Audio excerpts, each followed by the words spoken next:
नालायक बेटा। एक शिक्षाप्रद कहानी। बेटा, हमारा एक्सीडेंट हो गया है। मुझे ज़्यादा चोट नहीं आई, पर तेरी माँ की हालत ख़राब है। कुछ पैसों की ज़रूरत है और तेरी माँ को खून चढ़ाना है। 62 साल के माधव जी ने अपने बड़े बेटे से फ़ोन पर कहा, पापा, मैं बहुत व्यस्त हूँ आजकल, मेरा आना नहीं हो सकेगा। मुझे विदेश में नौकरी का पैकेज मिला है, तो उसी की तैयारी कर रहा हूँ। आपका भी तो यही सपना था ना, इसलिए हाथ भी तंग चल रहा है। पैसे की व्यवस्था कर लीजिए, मैं बाद में दे दूँगा, उनके बड़े इंजीनियर बेटे ने जवाब दिया। उन्होंने अपने दूसरे डॉक्टर बेटे को फ़ोन किया और उसके भी आने से मना कर दिया। उसे अपनी ससुराल में शादी में जाना था। हाँ, इतना ज़रूर कहा कि पैसों की चिंता मत कीजिए, मैं भिजवा दूँगा। यह अलग बात है कि उसने कभी पैसे भिजवाए नहीं। उन्होंने बहुत मायूसी से फ़ोन रख दिया। अब उस नालायक बेटे को फ़ोन करके क्या फ़ायदा? जब ये दो लायक बेटे कुछ नहीं कर रहे तो वह नालायक क्या कर लेगा?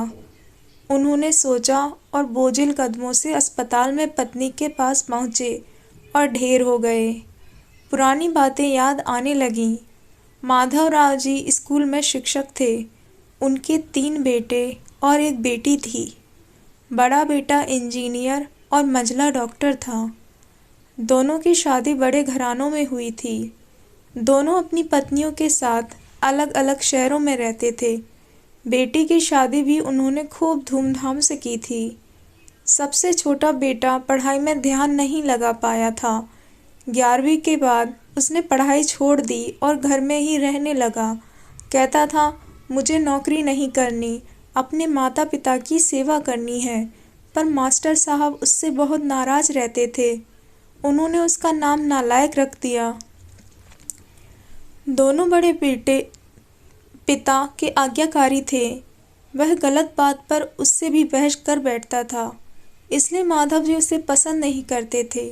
जब माधव जी रिटायर हुए तो जो जमा पूंजी कुछ भी थी, सारी बचत दोनों बेटों की उच्च शिक्षा और बेटी की शादी में खर्च हो गई थी।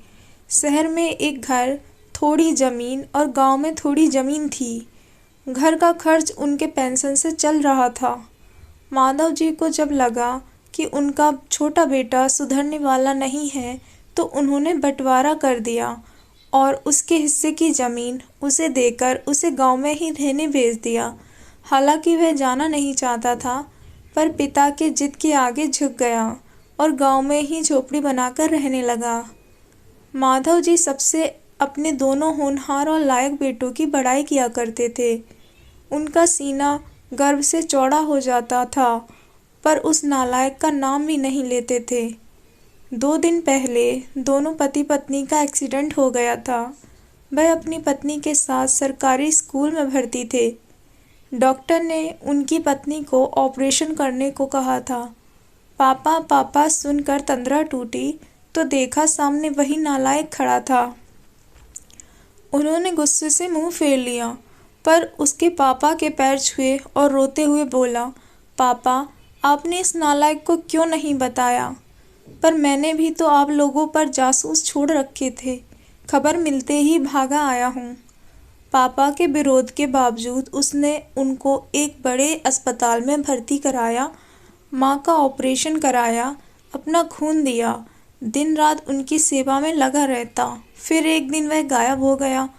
वह उसके बारे में फिर बुरा सोचने लगे थे कि तीसरे दिन वह वापस आ गया। महीने भर में ही माँ एकदम भली चंगी हो गई। वह अस्पताल से छुट्टी लेकर उन लोगों को घर ले आया। माधव जी के पूछने पर बता दिया कि खैराती अस्पताल में था, पैसे नहीं लगे, घर में नौकरानी थी ही। वह उन लोगों को छोड़कर वापस गांव चला गया। धीरे धीरे सब सामान्य हो गया। एक दिन यूं कि उसके मन में आया कि उस नालायक की खबर ली जाए। दोनों जब गांव के खेत पर पहुंचे तो झोपड़ी में ताला देखकर चौंके। उनके खेत में काम कर रहे आदमी से पूछा तो उसने कहा, यह खेत अब मेरे हैं। क्या? पर यह खेत तो उन्हें बहुत आश्चर्य हुआ। हाँ, उनकी माँ की तबीयत बहुत खराब थी, तो उसने अपने खेत बेच दिए। वह रोजी रोटी की तलाश में दूसरे शहर चला गया है। बस यह झोपड़ी रह गई है, यह रही उसकी चाबी। उस आदमी ने कहा। वह झोपड़ी में दाखिल हुए तो बरबस उन नालायक की याद आ गई। टेबल पर पड़ा लिफाफा खोलकर देखा तो उसमें रखा एक 9 लाख का उनको मुंह चिढ़ाने लगा। उन्होंने अपनी पत्नी से कहा, जानकी, तुम्हारा बेटा नालायक तो था ही, झूठा भी है। अचानक उनकी आंखों में आंसू गिरने लगे और वह जोर से चिल्लाया, तू कहाँ चला गया नालायक, अपने पापा को छोड़कर। एक बार वापस आ जा, फिर मैं तुझे कहीं नहीं जाने दूंगा। उनकी पत्नी के आंसू भी गिरे जा रहे थे और माधव जी को बस इंतजार था अपने नालायक बेटे को अपने गले से लगाने का। सचमुच बहुत नालायक था वह। तो दोस्तों, आपको यह इमोशनल स्टोरी कैसी लगी? उम्मीद है कि ज़रूर अच्छी लगी होगी। अगर अच्छा लगे तो कमेंट करके ज़रूर बताएं और ऐसे ही कहानियाँ पढ़ने के लिए इस ब्लॉग को सब्सक्राइब करें। Thank you.